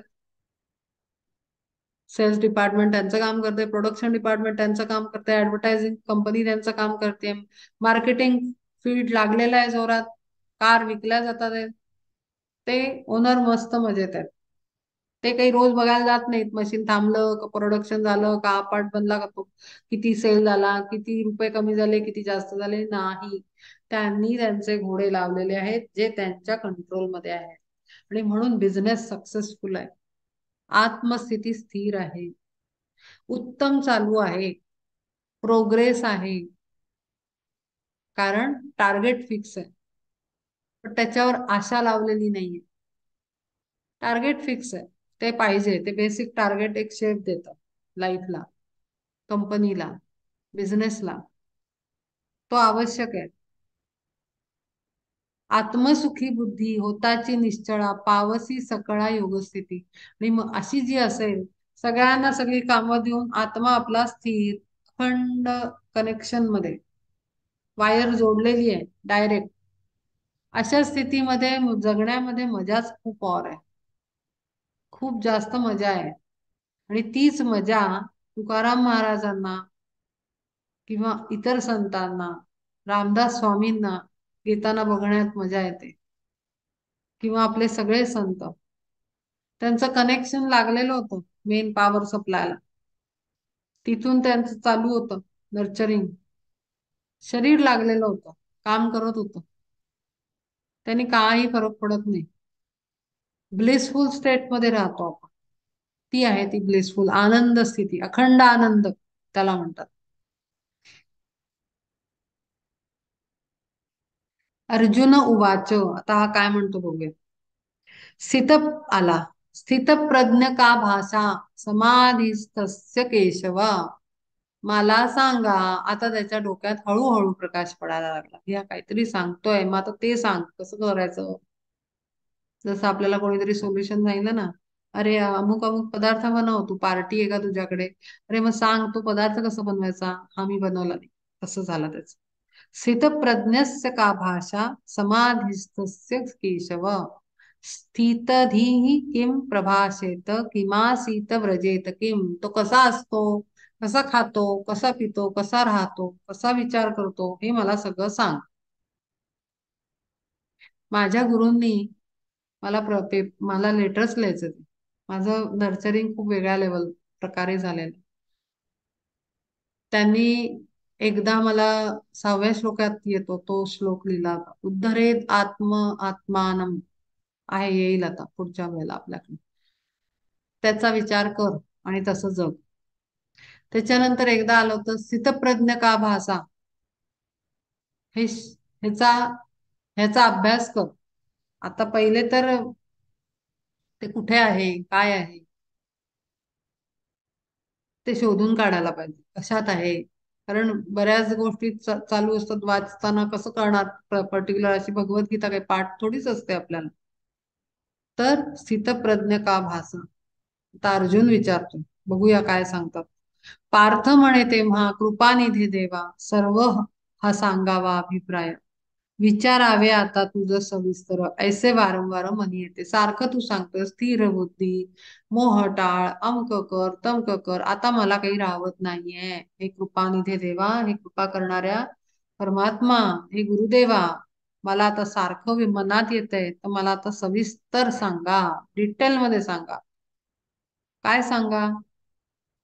मग तो अच्युत तया लागी बोले, विचारी जे भले वाटे तुझं. पार्था सांगे तुझ्या मनीची जिज्ञासा, सुखे हवा तैसा प्रश्न करी.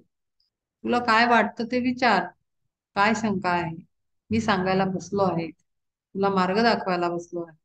ऐकोनी हे बोल पार्थ म्हणे देवा, कैसा ओळखावा स्थितप्रज्ञ. सगळ्या लोकांमध्ये आपण स्थितप्रज्ञ कसा ओळखावा, काय त्याची ओळख आहे, कसा दिसतो, कसा राहतो. स्थिर बुद्धी ऐसे बोलती कोणास, सांग जाणावया त्यास काय कोण. भोगी ब्रह्मानंदी अखंड समाधी, राहोनी उपाधी माझी जोगा. कोणे रूपी कैसा प्रपंचितो राहे, देवा सांगावे हे सर्व काही. तदा मूर्त ब्रह्म षडगुण संपन्न, देव नारायण काय बोले. नारायण काय सांगतात त्याला. स्थितप्रज्ञ कसा असतो, काय कसा ओळखायचा, कसा पहिले तर त्याला. आजकाल आपल्याला बरेच स्थितप्रज्ञ दिसतात. त्यातला खरा कसा ओळखायचा, नक्की कोण. स्थिर बुद्धी ऐसे बोलती कोणास. कोणाचे असं तर शांत, फार स्थिर शांत आहे, काही वाटत नाही त्यांना, असं आपण खूप ऐकतो. आपल्या अवतीभोवतीच असतात. कधी कधी आपण स्वतःलाही म्हणतो. मग नक्की कोण, कसं जाणू, काय खूण आहे त्याची. भोगी ब्रह्मानंदी अखंड समाधी. ब्रह्मानंद आत्ताच सांगितलं, अखंड आनंद स्थिती.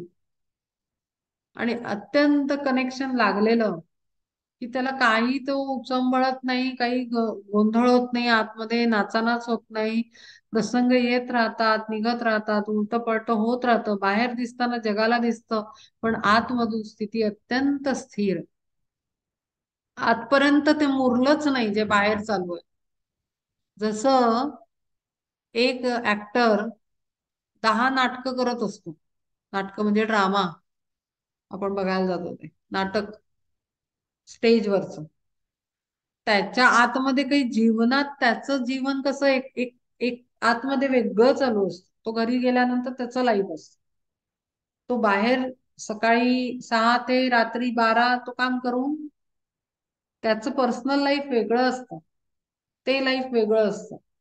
रोल प्ले वेगळा, आपलं रिअल लाईफ वेगळं. रिअल अँड रील दोन्हीत फरक आहे. REAL real, REEL reel. त्या दोन्हीतला डिफरन्स आपल्यालाही कळायला पाहिजे. तो काही ऍक्टर पुरता नाहीये. हे रील चालू आहे, रिअल आतमध्ये रिअल लागलेला आहे, रील चालू आहे. अनेक वर्ष चालली रील चालू असतो. एक रील संपतं मग दुसरं रील लावतात. मूवीला असायचं ना पूर्वी, किती रील मध्ये आहे ती लागलेली मूवी, त्याचं साईज. किंवा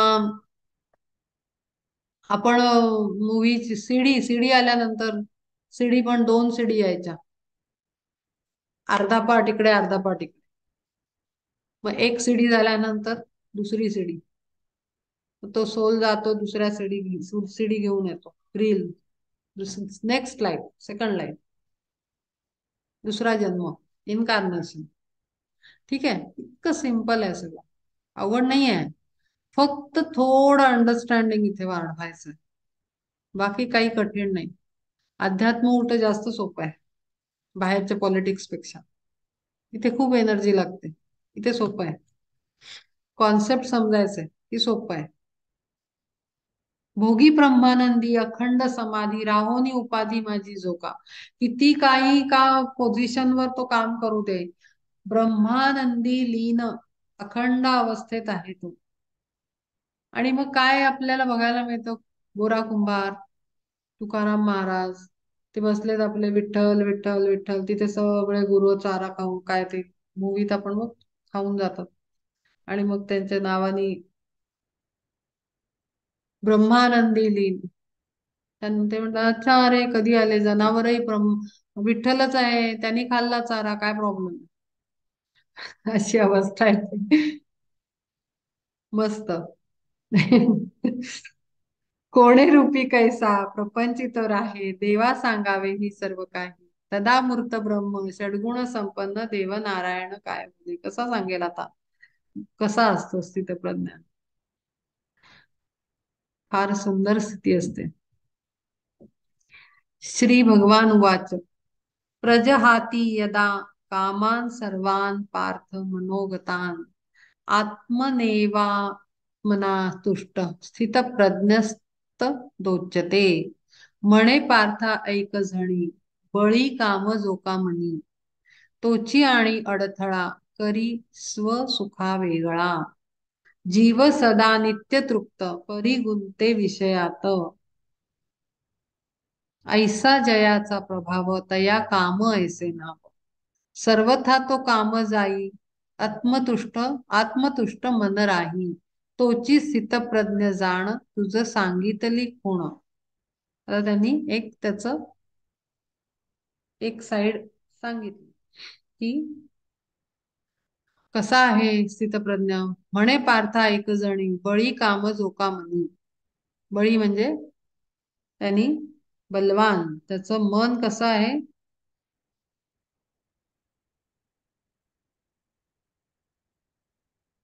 मन त्याचं कामावर लावलेलं आहे. बळी काम जोका म्हणी तोची आणि अडथळा करी स्वसुखा वेगळा. जरी हे बघा, आता आपली इंद्रिय त्यांची कामं करत असतात, ते काय काय काय काय रोज सामान घेऊन येत असतील, मन नाचत असेल, तरीही त्याच्यावर आपला आत्म्याचं बळ जास्त तगडं पाहिजे, त्याचा कंट्रोल चांगला पाहिजे. कितीही अडथळे आले तरी आपलं स्वसुख गेलं नाही पाहिजे, आपण त्याच्यापासून सेपरेट झालं नाही पाहिजे. आपलं कनेक्शन स्ट्रॉंग पाहिजे, गुरुवर श्रद्धा पक्की पाहिजे, त्याच्याशिवाय काही होत नाही. जीव सदा नित्य तृप्त परी गुंते विषयात ऐसा जयाचा प्रभाव तया काम ऐसे ना. जो असा असतो की जो विषयांमध्ये सतत त्याची इंद्रिय गुंतली आहेत आणि तोही त्या इंद्रियांच्या विषयाप्रमाणे नाचत राहतो. कधी असं कधी तसं, कधी हे कधी ते, आज इकडे ट्रिपला गेले परवा तिकडे गेले, आज या पार्टीला गेले त्या पार्टीला गेले, अखंड नाचा नाच जीवनामध्ये, स्थिरताच नाही. जेवढं तुम्ही जास्त, आता हे खरं थोडस वेगळं आहे, म्हणजे ऑफ ट्रॅक म्हणू शकतो आपण समाजाच्या दृष्टीनं. जेवढं आपण जास्त बाहेर मिक्सअप होत राहतो ना, तेवढं जास्त डिस्टर्ब होत राहतं. ही गंमत आहे. ही हे हे कधी इफेक्ट करतं, एनर्जी लेवलवर. म्हणजे तुम्ही जास्त, म्हणजे आता इथे इथे आता मी आले तर इथे बायकांची लाईफस्टाईल वेगळी आहे, म्हणजे मी माझं ऑब्झर्वेशन होतं इथे 4-5 महिने झाले असतील मला. खूप किटी किटी किटी करतात, किटीला जातात, किटीला जाणार, किटी किटी किटी, एक किटी नाही, 2-3-4 हप्त्यामध्ये 2-3 लागलेले आहेत. अरे बापरे, इतकं जास्त डिस्टर्ब, रोज सकाळी उठून जाणार, ह्या ग्रुप बरोबर त्या ग्रुप बरोबर त्या ग्रुप, इतके विविध लोकांच्या मध्ये संगती होणार, इतक्या विविध गोष्टीचं बंबार्डिंग होणार. आणि मग किती नाचा नाच, मला तर त्या विचाराने जमायला झालाय. बापरे, म्हणजे कुठेतरी थांबवलं पाहिजे, कुठेतरी मॉडरेशन पाहिजे, कुठेतरी त्याला मर्यादा पाहिजे. एखाद दोन ठीक आहे, पण तुम्ही सतत असे असे असे असे तांदूळ उडवल्यासारखे नाचत राहिले तर मग ती स्थिरता कधी येणार? पण आता हा प्रश्न, त्यांना स्थिरता नकोच असेल तर तो भाग वेगळा. पण आपल्याला जर हवी आहे आणि आपली जर नाचानाच होत असेल, मग तिथे ते असतं ना, तांदूळ असे ताटलीत घेतल्याने असे उडवले तर कसे नाचत राहतील, इकडे इकडे इकडे इकडे इकडे, गमतीशीर ते दिसतात असे पडताना, असे असे वाकडे तिकडे पडत, आपण उडवत राहू तर ते नाचले जातात. तसं किती दिवस राहायचं याचा विचार केला पाहिजे. म्हणजे ऍट अ टाइम एका दगडात दोन पक्षी अवघड आहे थोडस. ते कधी शक्य होतील ह्या स्थितीमध्ये, स्थितप्रज्ञाच्या स्थितीमध्ये. पण त्या स्थितप्रज्ञाच्या स्थितीला जाण्यासाठी आपल्याला काही अभ्यास करावा लागतो, काही प्रॅक्टिस मध्ये टाकावं लागतं, वळण द्यावं लागतं. आणिले पडिले वळण इंद्रिया सकळा, हा श्लोक आहे त्या ह्याच्यामध्ये, तुकाराम गाथेमध्ये, की सगळ्या इंद्रियांना विठ्ठल विषयाचं वळण पडलं पाहिजे. पडिले वळण इंद्रिया सकळा, नेमिले या चित्तापासून या. ह्या चित्ताने सगळ्यांना कामाला लावलेलं आहे, विठ्ठल विठ्ठल विठ्ठल विठ्ठल विठ्ठल. त्यांनी तेच करायचंय, म्हणजे काय, भजन नाही करत बसायचंय, काम करायचंय, विठ्ठलाला द्यायचंय, काम करायचंय समर्पित, काम करायचं समर्पित, हात त्यांचं काम करणार, कान त्यांचं काम करणार, इंद्रिय काम करणार, त्या इंद्रियांनाच वळण लावायचं. तर हा तर सिलॅबस आहे एक्झामचा, स्थितप्रज्ञाच्या लेवलला जाण्याचा. तो आधीपासूनच हळूहळू हळू सुरू करावा लागतो. आपल्या जीवनामध्ये बदल घडवावे लागतात, आपलं टाइम टेबल चेंज करावं लागतं. आपण कोणाला भेटायचं, कधी भेटायचं, किती वेळा भेटायचं, किती इम्पॉर्टन्स द्यायचा, काय कट करायचं आणि काय ठेवायचं, हे सगळं सेटिंग करावं लागतं. जसं आता मुलगा मुलगी 10वीला जाणार म्हटल्याबरोबर आई कशी लगेच भराभरा सगळं नाही हं, आता हे आधीपासूनच एक वर्ष आधीपासून डिक्लरेशन सुरू होतं आयांचं किंवा वडिलांचं. डिपेंड करतं घरात कोणाचं काय कंट्रोल कसा असेल त्याच्यावर. नाही हं, आता पुढच्या वर्षी ही शेवटची किटी, पुढच्या वर्षी मी 1 वर्ष अजिबात भिशी पार्टी किटी प्रोग्राम मी काही येणार नाही. माझ्या मुलाचं मुलीचं 10वी आहे, ते कसं प्लॅनिंग करतो, मग आपण सगळं कट करत जातो. जेवढं एक्सेसिव्ह बाहेर एक्सरसाइजेस आपले होतात ते आपण रिड्यूस करतो आणि आपण केंद्रित होतो घरामध्ये, फोकस टाकतो. कारण आपल्याला माहितीये आपणच नाचत बसलो तर मुलांना मग तेच पाहिजे, हे माहिती असतं आई वडिलांना. मग ते सगळं असं रिड्यूस करत आणतात. अगदी सेम त्या 10वीच्या परीक्षेला जसं आपण करतो तसं सेम आपल्या या परीक्षेसाठी आपल्याला करावं लागतं. पण ही परमनंट परीक्षा आहे, मग तिथे लिमिटेशन्स टाकावे लागतात, थोडं लिमिट करावं लागतं, थोडं मॉडरेशन आणावं लागतं. हे सगळं करून प्लॅनिंग केल्यानंतर मग स्थितप्रज्ञाच्या स्थितीला आपण जातो. तर हा सगळा अभ्यास आहे. नाहीतर मग ही अशी इंद्रिय सदा जीव सदा नित्य तृप्त परी गुंते विषयात, त्याला मस्तच वाटतं. आता या 4 आहेत त्यातल्या कुणाला कट करू, 2 ठिकाणी इथे मला छान वाटतं, तिथे माझ्या मैत्रिणी चांगल्या आहेत, यांची हे चांगली आहे त्यांची ती चांगली आहे, मग हे कुठल्या कोणाला सोडू, असा जर प्रश्न असेल तर मग मुश्किल आहे. आपल्याला आपल्याला तिथे निर्णय घ्यावा लागेल, काय सोडायचं आणि काय ठेवायचं. ऐसा जयाचा प्रभाव तया काम ऐसे ना, असा प्रभाव जिथे असतो इंद्रियांचा, तो कामी आहे, वासनेनी बरबटलेला आहे, तो त्याच्यातनं बाहेर येण्याची त्याची तयारी नाही. सर्वथा तो काम जाई, आत्मतुष्ट मन राही.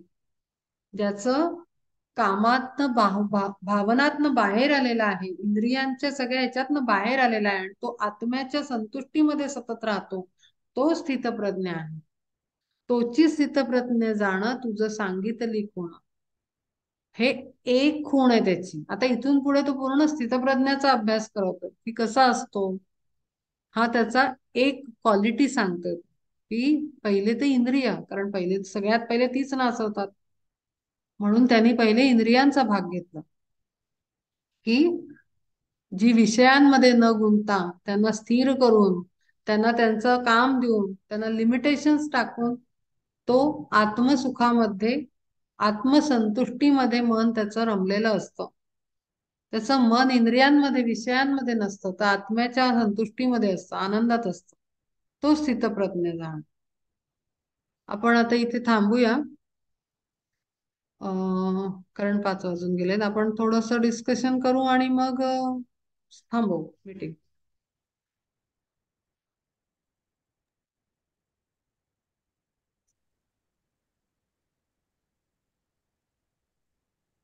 आज खूप